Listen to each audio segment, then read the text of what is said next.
গাদা যখন পানি খায় জল গোলা করে খায়, তো বিএনপি হলো চুপ্পুর ইস্যুতে হলো গাদা সুলভ আচরণ করছে, অর্থাৎ জল গোলা করে পেয়েছে। যে চুপ্পু পদত্যাগ করেছে, কিন্তু চুপ্পুকে কোনো সেফ এক্সিট দেওয়া যাবে না, চুপ্পুকে হলে গ্রেপ্তার করতে হবে। এটা খুবই আশার সংবাদ। কিন্তু সরকার যদি তাকে পদত্যাগের মধ্য দিয়ে সেফ এক্সিট দিতে চাচ্ছে, এটা সরকারের জন্য বুমেরাং হবে।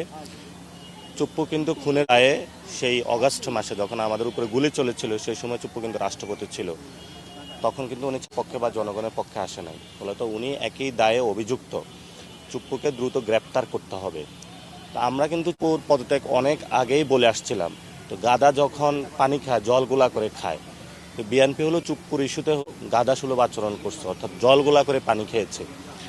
তো এই একটা আশার দিক যে চুপ্পু পদত্যাগ করেছে, কিন্তু চুপ্পুকে কোনো সেফ দেওয়া যাবে না, চুপ্পুকে হলে গ্রেপ্তার করতে হবে। এটা হলো আমাদের দলের পক্ষ থেকে আমাদের জায়গাটা। আমরা এখনো সিদ্ধান্ত নিই নেই, আশা করি যে আসবে। অনেক সামাজিক সংগঠন প্রতিবাদ কর্মসূচি নিচ্ছে, আমরা একটু পরে সিদ্ধান্ত নিয়ে তারপরে জানাবো। আশা করি যে থাকবে ইনশাল্লাহ। রাষ্ট্রপতির পদত্যাগ করাই উচিত ছিল, এবং আমরা অনেক আগেই ওনার পদত্যাগ জানিয়েছিলাম। ওনার পদত্যাগটা এই জন্য জানিয়েছিলাম, ওনার ছাত্র জনতার যে অভ্যুত্থান হয়েছিল, অভ্যুত্থানের সময় উনি হলো ছাত্র জনতার বিরুদ্ধে ছিলেন। ওনাকে তো আমরা গ্রেপ্তারের দাবিও জানিয়েছিলাম। পদত্যাগের মাধ্যমে সরকার এই সময় এসে যদি তাকে কোনো সেফ এক্সিট দিতে চায়, সেটা আমরা মানব না, তাকে অবশ্যই গ্রেপ্তার করতে হবে।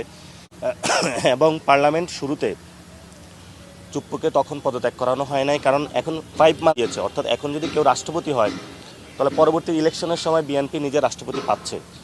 ওই রাষ্ট্রপতির ইনফ্লুয়েন্সে যাতে ইলেকশনটা নিজেদের ম্যানিপুলেশন করতে পারে, সেই জন্য তারা এই ব্যবস্থা করেছে।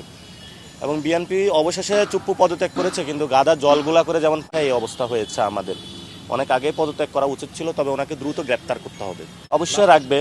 অবশ্যই রাখবে চুপ্পুকে সেফ এক্সিট দেওয়ার কোনো সরকারের অপশন। যদি তাকে গ্রেপ্তার না করা হয়, আমরা হলো ইনশাল্লাহ রাজপথে নামব।